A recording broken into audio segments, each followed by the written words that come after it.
Hatua ambazo nimepita kwenye menopause. Tangu perimenopause mpaka sasa niko postmenopause. Perimenopause nilianza nayo miaka 45. Japokuwa kulikuwa na dalili lakini hazikuwa kunisumbua sana. Nimekuja kupata usumbufu sana miaka 45. Dalili ya kwanza ilikuwa ni ile kurukaruka period. Unarukaruka period miezi mitatu, miezi sita, na nilikuwa napata maumivu kama homa nikiwa naingia na ile inakuwa heavy kidogo. Nikakumbuka kwamba zamani kidogo nikiwa kama na miaka 39 hivi nilipataga heavy period. Nakumbuka siku nilikuwa mjini na sikuwahi kuwa najua kwamba hii ndio inakuwa perimenopause, lakini baadaye kwa sababu mimi natumia sana vitu vya natural nikakaa sawa. Kwa hiyo miaka 45 ndio rasmi nikaona mabadiliko makubwa. Sasa ile stage ya kwanza ilikuwa na maumivu mengi. Kwanza ilikuwa na damu ilishuka sana. Nimeshaeleza sana hili. Damu ilishuka sana mpaka 4.7 ambapo daktari kwa kweli alikuwa ameona kama ni hatari. Na hapa ndo niliona kwamba niko kwenye stage ambayo sio nzuri, kwa sababu baada ya daktari kuona damu imeshuka sana akasema anahitaji kuongezwa damu na akawa ananipa referral kwenda hospitali Muhimbili. Hapo ndo nikamwambia daktari, kabla sijaenda Muhimbili nataka kujua kwa nini damu inatoka. Damu inatoka wapi? Kwa hiyo katika kuangalia kwake hakuwa na moja kwa moja jibu kwamba kwa nini napata heavy period. Kwa hiyo nikamwomba kwamba kwa vile mimi na utaalamu kidogo, naomba nitarudi nyumbani. So kama kawaida daktari atakupa fomu ya consent, utasign kwamba umeamua kurudi nyumbani, umekataa kwenda kufuata referral alokupa. Kwa hiyo nikajaza ile fomu, nikasign, nikarudi nyumbani. Niliporudi nyumbani nikaamua kufocus kwenye dawa za asili. Kwa kitu cha kwanza nilichokuwa nakiangalia ni kuhakikisha damu inaongezeka, kwa sababu damu ilikuwa imepungua sana. Nikaanza kutumia vitu vingi ikiwemo majani ya parachichi, nikitumia majani ya matembele, na alafu nikawa natumia dawa za hormones. Hapa ndo nilitengeneza Trigonella kwa sababu nilianza kutumia fenugreek, nikaona bado haifanyi vizuri. Nikaanza kuchanganya herbs nyingine, kina mdalasini, kina nini, mpaka nikapata ile consistency ambayo nikitumia nikawa najisikia sasa inafanya vizuri. Kwa kweli baada ya kutengeneza hii Trigonella for herbs nilitumia kwa siku 3 tu, damu ikawa imekatika. Kwa damu ilivyokatika automatic nikaanza kupata nguvu, damu ikaanza kupanda. Nilikuwa napima damu kila baada ya masaa 24. Kwa hiyo nilipima siku ya kwanza ikawa iko 5, baadaye nikaenda kupima ikawa imepanda 7.5. Hii ni siku ya pili baada ya kufunga period. Kwa hiyo nikawa nimeona kama nimekaa sawa, nikawa nimeacha zile dawa. Hapo sijaanza kupata maumivu makali kwa sababu maumivu yalikuja kuanza baada ya period kufunga kabisa. Kwa hiyo nikaacha zile dawa, nikaendelea tena kama kawaida. Tena period zikarudi. Na ile ilikuwa mbaya sana maana nilikuwa mjini. Kwa hiyo kila kitu kikawa kimeenda out of balance. Nikapata dawa emergency ya kuzuia damu isiendelee kumwagika, lakini baadaye nikarudi nyumbani nikaendelea na zile dawa za asili, na hapo ndo nikaifanya Trigonella for herbs na flaxseed sehemu ya maisha yangu kila siku. Baada ya muda, tuseme kama baada ya miezi mitatu, nikagundua siwezi kuchuchumaa, magoti yanauma, mgongo unauma, sipati usingizi. Na wakati ule nilipokuwa na bleed nilikuwa napata mapigo ya moyo kwa juu, heart palpitation. Kwa hiyo nikagundua kwamba mapigo ya moyo yako juu sana. Nikilala usiku mapigo ya moyo naenda mbio. Kuna siku nilikuwa nimekaa ofisini mpaka nahisi kama akili ni kama napoteza fahamu. Kwa hiyo hizi step zikawa tu zinanichanganya. Nikaenda tena kwa gynecologist, nikaongea naye. Na kila gyno niliyokutana naye jibu alikuwa ananipa ni kwamba bila upasuaji hapa dada utoki. Procedure ni kufanya upasuaji, kuondoa kizazi, lakini tutaacha mayai na vitu kama hivyo. Na mimi roho yangu nasema hiyo damu inakotoka nikifanya upasuaji, huko damu inakotoka nini kinatokea? Inarudi wapi? Kwa katika kupambana hapo nikarudi kuendelea na research. Kwa hiyo nikawa nimekutana na gynecologist kama 3 tofauti hospitali tofauti. Na kwa sababu ya majibu yalikuwa kama yanafanana, niliamua kwanza kufocus kwenye natural. Kwa hiyo katika kusoma sasa ndio nikakutana na hiyo estrogen dominance.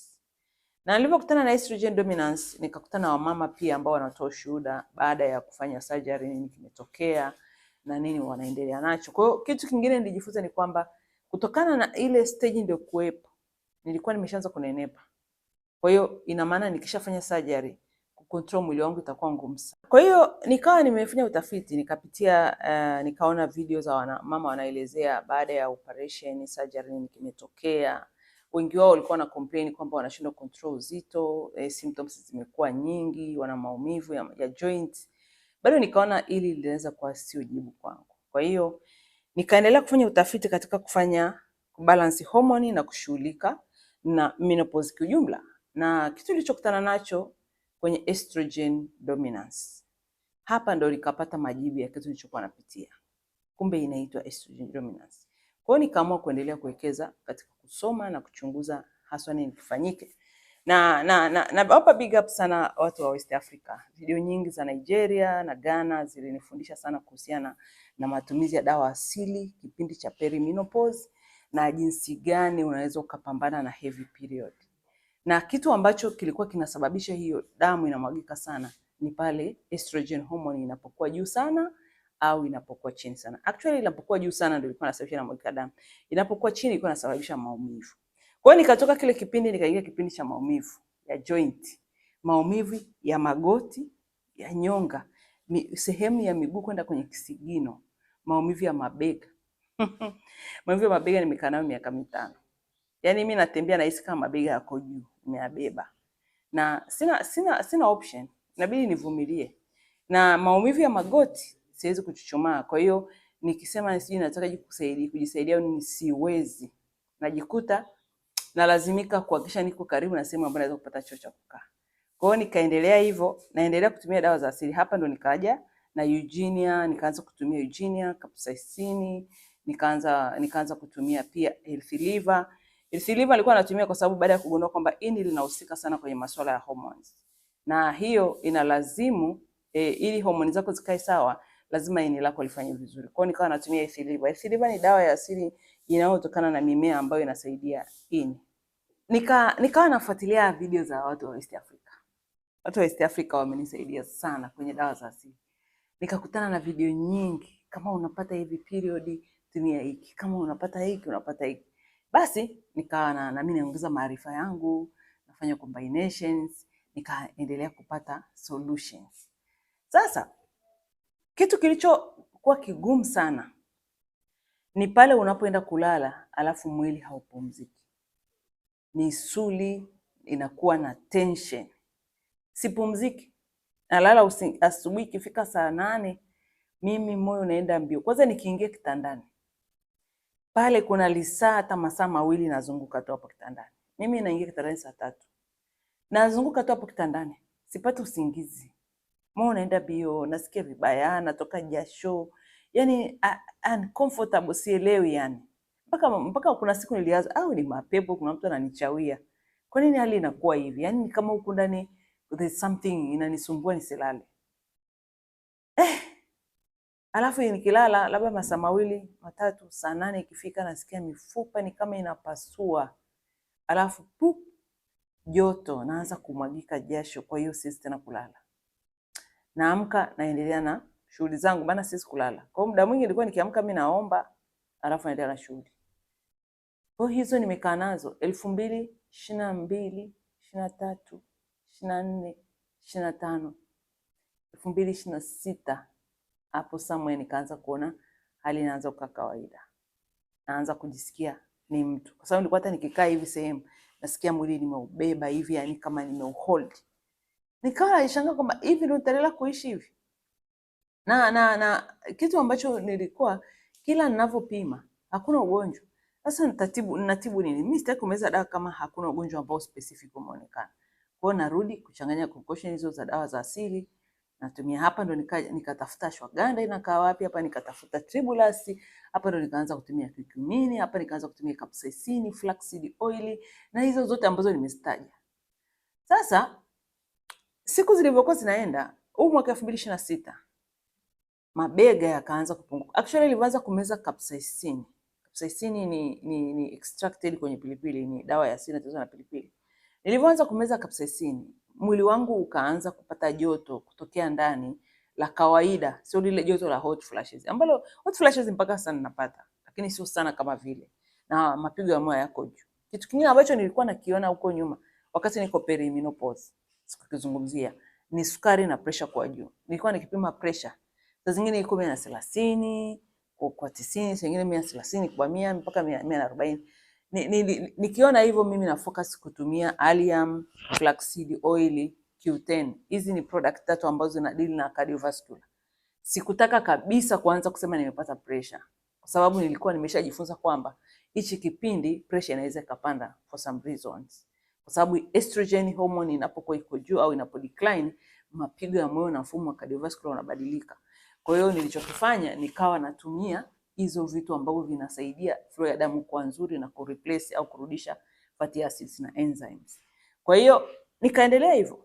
Nakumbuka siku moja nilikuwa ni mzito, nimeamka asubuhi nimekunywa chai. Kwanza nilikuwa na appetite sana kwenye hicho kipindi cha nyuma. Wakati hapo ndo magoti yanauma, nilikuwa na appetite, kwa nilikuwa nanenepa. Kwa hiyo nikiamka asubuhi na kunywa chai, saa zingine na kiporo cha wali. Nikishakula hivyo nikimaliza siwezi kufanya chochote, naenda kulala. Nimechoka kabisa. Mwili ni mzito. Hapo sijajua kwamba chakula nacho kinaniaffect big time. Kwa nikaja nikapima sukari iko juu 12. Nini kinaendelea? Nikaanza kubadilisha chakula. Hapa ndo nikaanza kujifunza kumbe sitakiwi kula hivi ninavyokula. Hapa ndo nikapunguza awali. Tena awali niliachana nao kabisa na ugali. Hata unga nilikuwa sina. Niliachana nao kabisa. Kwa hiyo nikaanza kula ile health. Kwa hiyo mpaka hii inafika mwaka 2016, maana mabadiliko niliyafanya 2024-25. Kwa hiyo ilipofika mwaka 2026 symptoms nyingi zimeshapungua. Kwa hiyo symptoms za maumivu ya magoti nimekaa nazo miaka 3. Na mabega nimekaa nayo miaka 4 almost 5. Imeisha kama mwezi wa 5 wa 6, sababu ni mwezi wa 8. Yes. Na hiyo niliamka tu asubuhi nikagundua mabega yanisumbui tena. Nimeshakaa sawa. Kitu kingine ambacho kimenitesa sana ni hasira za haraka. Mtu akinikasirika nilikuwa nakuwa kama na panic. Hasira zinakuwa juu. Kwa hiyo ni hata ndani kwangu watu wakawa wanichezei kabisa. Najikuta sio nataka, lakini nakasirika kiasi kwamba mapigo ya moyo yanakuwa juu, nashindwa kuhandle, hasira inakuwa juu sana. Kwa hiyo nikajikuta hata sitaki kuongea sana na watu, nataka kukaa peke yangu. Na mume wangu anapenda kuongea, sasa zingine anakuongelesha, si uniache. Najikuta sitaki hizo mazungumzo kuwa, nataka mambo yaishe. Hata kwenye discussion za ofisi najikuta mimi nataka tupate solution, mambo ya discussion ndefu siwezi. Najikuta sina ule uvumilivu kana kumsikiliza mtu. Japokuwa kazi zangu nafanya kama kawaida, nikifanya kazi najisikia afadhali, kwa sababu nikikaa chini najisikia vibaya zaidi. Kwa hiyo nikiwa active nafanya kazi naona afadhali mwili. Kwa hiyo nikawa nafanya kazi beyond kabisa, nafanya kazi muda wote, nafanya na shughuli za ndani, nafanya shughuli zangu ili angalau akili yangu iweze kufocus kwenye kazi. Na hicho kilinisaidia sana. Watu wengi wanaoniona wanajua nilikuwa tu active, hawawezi kujua kama nilikuwa na changamoto, kwa sababu mimi nilikuwa nafanya tu kazi. Nikipewa kazi naifanya to the maximum. Kwa hiyo ilinisaidia. Kitu kingine ambacho nadhani nilikosea, kuna kipindi nilikuwa sifanyi mazoezi. Nakaa masaa mengi. Nikimaliza shughuli zangu za ofisi naingia nyumbani na kula na lala. Kwa hiyo nilikuwa sifanyi mazoezi. Nadhani ile ilichangia maumivu ya mwili kuwa mengi, kwa sababu mwili ni kama ulikuwa umetengeneza inflammation. Nilikuwa nikishika mwili wangu hivi ni mgumu. Na kitu ambacho naweza nikashauri, usipende kukaa sana. Usiruhusu kukaa chini masaa mengi. Fanya activity ambazo zitakusaidia mwili wako kuweza kuwa active. Kwa hiyo stage iliyofika sasa hivi bado napata hot flashes, lakini sio kwa nguvu vile. Mwili una correspond.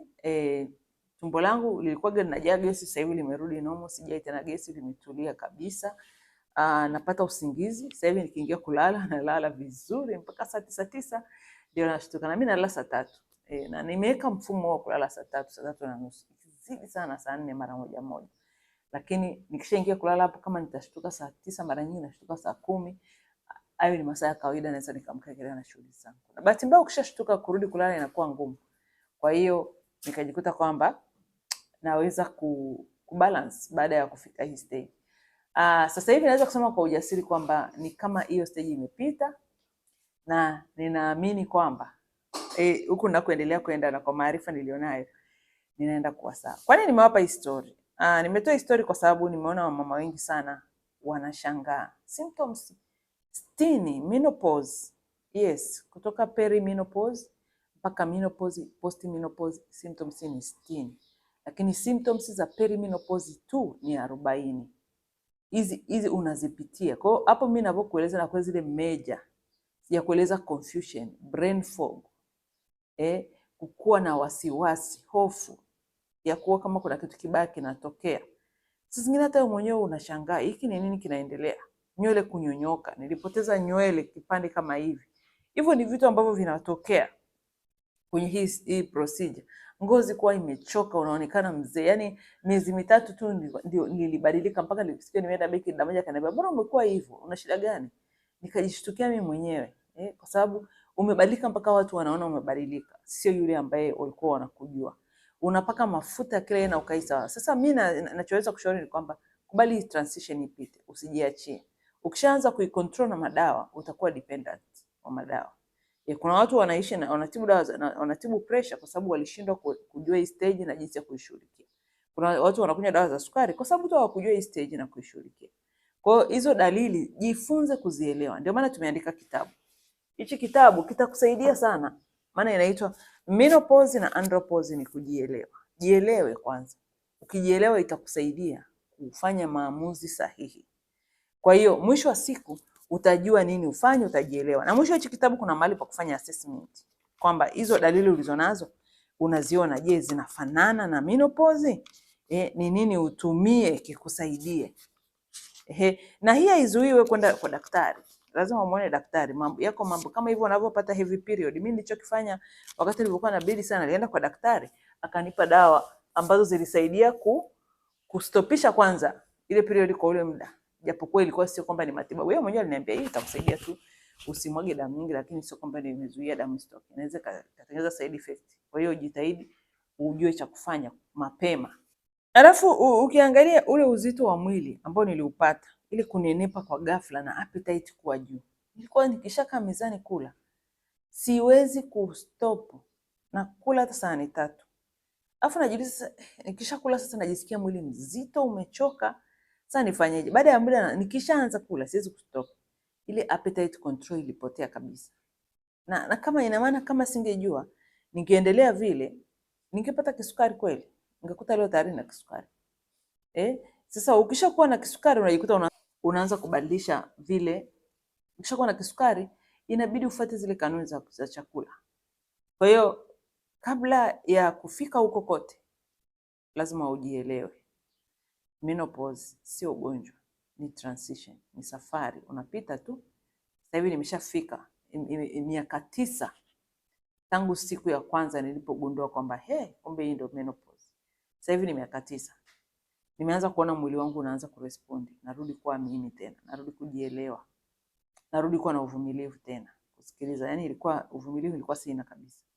Na sijui kama kama kuna mtu ambaye alihisi sina uvumilivu, hakuelewa nilichokuwa napitia. Lakini sasa hivi nimeanza kurudi na kuanza kujifikiria. Nimeanza kuyaona maisha mazuri. Nilikuwa hata kuvaa nimeshashindwa. Navaa vitu ambavyo kidogo havitanizuia, havitanigusa. Niwe free. No, sitashangaa mama wanavaa madera. Mama wanavaa magauni makubwa. Sio wote, lakini wako ambao wanavaa hivyo kwa sababu ya vile wanavyojisikia. Kana na stage walioko. Sasa kwa wanaume ni tofauti kidogo. Wanaume wao wanapitia kupata hapo mapigo ya cardiovascular, kupata pressure, sukari, hicho ni cha kwanza. Joint zinawasumbua hicho kipindi, upungufu wa nguvu za kiume. Hivyo ni vitu ambavyo vinawapata wanaume kwa huo wakati. Lakini hawana haso nyingi kama wanawake. Mungu awabariki. Naamini umeangalia video mpaka hapa. Na kama umefika hapa, hongera sana. Naamini umejifunza kitu kikubwa na utakuwa umepata moyo wa kuendelea ni kitu gani ufanye ili afya yako endelee kuwa imara. Menopause na andropause ni kujielewa. Hakikisha umepata kitabu. Hakikisha umepata kitabu umesoma. Haina maana unatumia tu product bila kuelewa. Elewa mapungufu yako wapi, product gani unahitaji kwa huo wakati ili ujue. Products za cardiovascular sio za digestive system. Mfumo wa gati unahitaji support yake. Una alopecia, kinachokusaidia kubalance hormone ili nywele ziote ni kitu kingine. Unakosa usingizi, kinachokusaidia upate usingizi ni kitu kingine. Kumbuka, ukiwa unanyonyoka nywele unahitaji more testosterone. Ukiwa unakosa usingizi unahitaji more melatonin. Ukiwa na shida ya mmeng'enyo, kujaa gesi, kupata asidi, unahitaji microbes. Ukiwa ngozi yako inaharibika, unahitaji kubalance hormone na digestive system kwa pamoja ili ngozi iwe nzuri. Sasa mwisho wa siku usipojielewa, utakuwa unatumia supplements za gharama kubwa na hazikupi matokeo. Mungu akubariki.